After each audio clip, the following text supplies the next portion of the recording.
যেটার উপর দ্বীনের স্তম্ভ, সেটা সালাত। কি জিনিস? সালাত। নামাজ অসম্ভব গুরুত্বপূর্ণ। কেন? নামাজের মধ্যে দুইটা অংশ। আকিমুস সালাহ হচ্ছে নামাজের বডি, নামাজের বডি। এই যে আমরা করছি, দেখতেছেন আপনি সিজদায় যাচ্ছি, এটা বডি। নামাজের রু কি? নামাজের রু হচ্ছে জিক্রে ইলাহি। কার জিকির? আল্লাহর জিকির। কেমন জিকির? এই জিকির যদি আপনার ভিতরে জন্মায়, তাহলে দুইটা জিনিস থেকে আপনি বেঁচে যাবেন, সমাজ যেখানে যাবে যা। কোনটা? আপনার মাধ্যমে কোন রং কাজ সম্পাদিত হবে না, আপনার মাধ্যমে কোনদিন অশ্লীলতা হবে না। ইন্না সালাতা তানহা আনিল ফাহশাই ওয়াল মুনকার। এই দুইটা জিনিস থেকে আপনি বেঁচে যাবেন। আমাদের নামাজ আমাদেরকে এই দুইটা জিনিস থেকে কেন বাঁচায় না? কারণ আমাদের নামাজের মধ্যে শুধু বডি আছে, জিকির নাই। জিকির আমরা কেউ 30 বছর, কেউ 40 বছর, কেউ 50 বছর নামাজ পড়েছি, কিন্তু আমাদের নামাজের মধ্যে কোনো ডেভেলপমেন্ট নাই।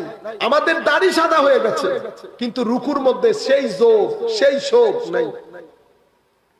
আল্লামা ইকবাল কত সুন্দর বলেছে, কো আজা আজল সে তেরি ইশক কা एक तराना बनी,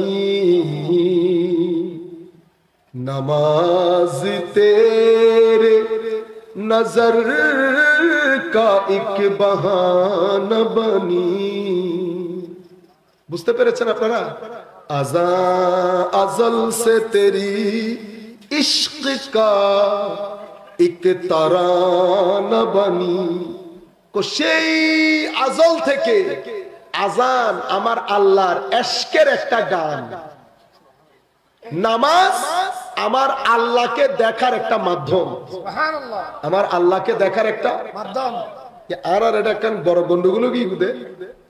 আমাদের এখানে আমরা যখন এগুলা বলি, কইন বড় বড়দের কথা। কার কথা? ইন আর কথা হই দেন।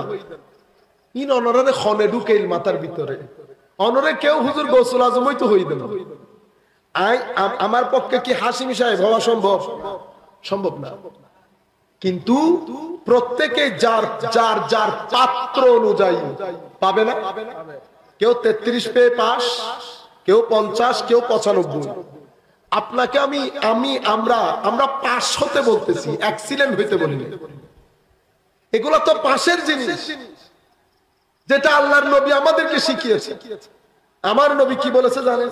এ আমার সাহাবায়ে কেরাম, আমি সামনে যেরকম দেখি পিছনেও সেরকম দেখি।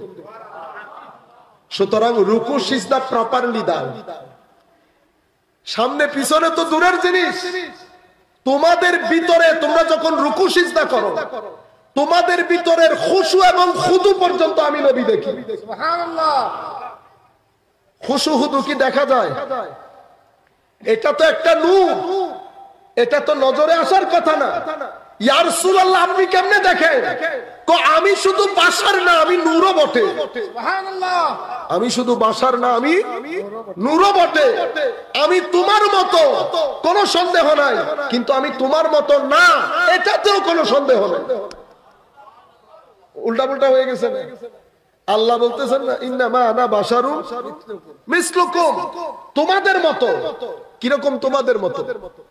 আমার শরীর, শরীরের প্রকৃতি, গঠন, আকৃতি তোমাদের মতো, সবকিছু তোমাদের মতো, কিন্তু আমার শরীরের গঠন দুইটা, একটা নিরেট নূর আর একটা নিরেট বাশার। ইয়া রাসূলুল্লাহ, এরকম দ্বৈততা কেন? দ্বৈততা কারণ তোমাদেরকে যা কিছু আমি দেই তার এক জায়গা থেকে আমাকে নিতে হয়, যেই জায়গা থেকে নেই সেটা নিরেট নূর। যাদেরকে দেই তারা নিরেট বাশার। নূর না থাকলে নিতে পারতাম না, বাশার না থাকলে দিতে পারতাম না। বুঝতে পেরেছেন?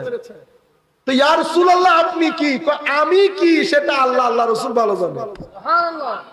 এটাকে বলে হাকিকতে মুহাম্মাদি সাল্লাল্লাহু আলাইহি ওয়াসাল্লাম।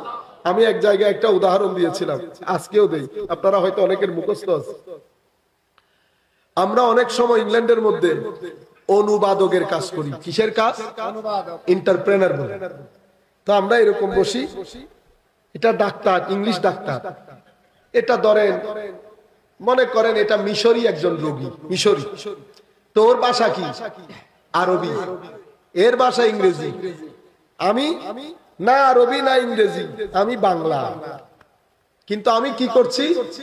ইংরেজি থেকে নিতেছি, আরবিকে দিতেছি, আরবি থেকে নিতেছি, ইংরেজিরে দিতেছি। আরবি যদি না থাকতো দিতে পারতাম না, ইংরেজি যদি না থাকতো নিতে পারতাম না। কিন্তু আপনি বলতেছেন হুজুর আপনি ইংরেজি না আরবি, তখন আমি বলতেছি আমি না ইংরেজি না আরবি।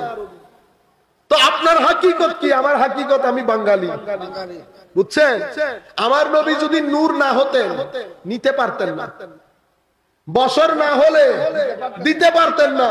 তো ইয়া রাসূলুল্লাহ আপনি এই ঘরের না ওই ঘরে? তো আমি না এই ঘরের না ওই ঘরে। কোন ঘরের? তো আমি হাকিকতে মুহাম্মদী। এটা তোমাদের বুঝে আসবে না। আমার আল্লাহ বুঝানোর চেষ্টা করেছেন, ফাকানা কাবা কাউসাইনি আও আদনা, বুঝানোর চেষ্টা করেছেন। সম্মানিত উপস্থিতি, নামাজের উপর বিশেষ জোর। এটা আমাদের মারা এখানে এসেছে, আমাদের মাদের জিম্মাদারি বাবাদের চেয়ে অনেক অনেক অনেক বেশি। মাদেরকে বলবো আজকের দিনের পর থেকে ঘরের মাহৌল পরিবর্তন করা, এটা মাদের দায়িত্ব। কি পরিবর্তন করবেন মারা? ঘরের মধ্যে নাটক সিনেমা কম করে দেন প্লিজ। কেন? কারণ আমার আল্লাহ আপনাকে বলেছেন আপনি নিজে এবং আপনার সন্তানকে জাহান্নামের আগুন থেকে বাঁচানোর জন্য। তাইলে বাঁচাবেন কিভাবে? সন্তানদেরকে দ্বীনের তালিম দিয়ে। দ্বীনের তালিম দিবেন, আবার ঘরের মধ্যে রাত দিন নাটক সিনেমা চলবে? হবে না। তিলাওয়াতে কোরআন নিজেও পড়েন, বাচ্চাদেরকে কোরআনের তিলাওয়াত ফরজে আইন করে দেন। পাঞ্জে গানা নামাজ না পড়লে ভাত বন্ধ করে দেন। ছেলেদেরকে ইমোশনালি বোঝানোর চেষ্টা করেন। আল্লাহর দরবারে যখন দোয়া করবেন কেঁদে কেঁদে সন্তানদের জন্য দোয়া করেন, যেন আমার নবীর দ্বীনের মহব্বত জজবা সন্তানদের অন্তরে আল্লাহ দান করেন। শুধু আপনি ভাত খাওয়াইলেন, পেট ভরাইলেন, ভাত পেট এগুলা দিয়ে সন্তানের জীবন শান্তির হবে না। সন্তানের জীবন শান্তির হবে দ্বীনের তালিম দিয়ে। কিসের তালিম? দ্বীনের তালিম। দ্বীনের তালিম ছাড়া সন্তানের জীবন শান্তির হবে না। এটা মাদের বিশেষ জিম্মাদারি। সে কারণে আপনাদের পায়ের নিচে আমাদের বেহেশত করে দিছে। কেন? কারণ আপনি চাইলে আমাকে বেহেশতিও বানাইতে পারেন, আপনি চাইলে আমারে জাহান্নামীও বানাইতে পারেন। সবকিছু আপনার উপর, সিদ্ধান্ত আপনি নেবেন আমি বেহেশতি হব নাকি জাহান্নামী হব। আর আমাদের মেয়ে আমাদের বোন যারা আছে, আমরা ড্রেস কোডের ব্যাপারে অনেক অনেক সাবধানতা অবলম্বন করব। আমার নবী বলেছেন যার ড্রেস কোডের মধ্যে অশ্লীলতা থাকবে তার উপর আমার লানত, ফেরেশতাদের লানত, আল্লাহর লানত। আল্লাহ রাব্বুল আলামিন আমাদেরকে এই ধরনের বদদুয়া থেকে আল্লাহ বাঁচিয়ে রাখুন। আমিন। আমরা আর বক্তব্য দীর্ঘায়িত না করি। অনেকক্ষণ ধরে আপনারা এখানে বসে আছেন, অসম্ভব গরম লাগতেছে, আমার মাথা ঘুরে পড়ে যাওয়ার অবস্থা হচ্ছে। আমরা দোয়া করি মাওলাই করিম আমাদের এই মজলিস কবুল করুন। দূর দূরান্ত থেকে আপনারা মহব্বত নিয়ে এসেছেন, আল্লাহ রাব্বুল আলামিন আপনাদের মহব্বতের মধ্যে বরকত দান করুন, ইস্তেকামত দান করুন। আর আমাদের তরুণ যুবা ভাইদের প্রতি আমার বিশেষ অনুরোধ, আপনি আমার বক্তব্য গ্রহণ না করেন কোনো অসুবিধা নেই, আজকে রাতে একবার চিন্তা করে দেখবেন। কিভাবে চিন্তা করবেন? চিন্তা করবেন আজকে যদি সকালে ঘুম থেকে উঠতে না পারেন, কবরের বিছানার জন্য আপনি তৈরি আছেন কিনা? কবরের বিছানার জন্য তৈরি আছেন কিনা? এটা মাথায় রাখিয়েন না যে আগে গেলে আগে মরবে, পরে গেলে পরে, এই ধরনের কোনো গ্রামার নাই। আল্লাহ রাব্বুল আলামিন আপনাদেরকে হেদায়েত দান করুন, আমাদেরকেও হেদায়েত দান করুন। আপনাদের সিনার মধ্যে দ্বীনের জজবা দান করুন, আমাদের সিনার মধ্যে দ্বীনের জজবা দান করুন।